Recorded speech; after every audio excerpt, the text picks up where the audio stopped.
Hey everyone, how's it going? Today I'm going to give you guys the glitching AI dropshipping honest review. As you can see, we're on the official page, and let's talk about the good sides first.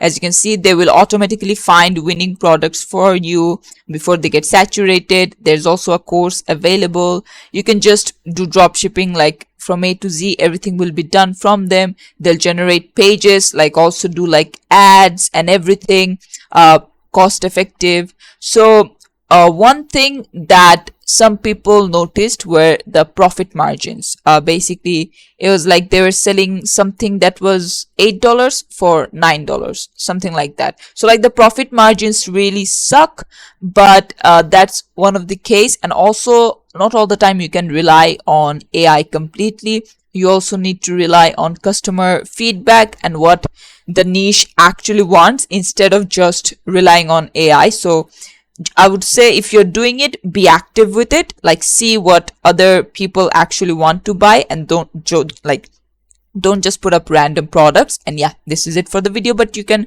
go ahead and give a try, because as you can see, there's only already 30,000 plus. But yeah, this is it for the video. Thanks for watching. Please leave a like and subscribe for more tutorials like this, and I'll see you guys in the next one.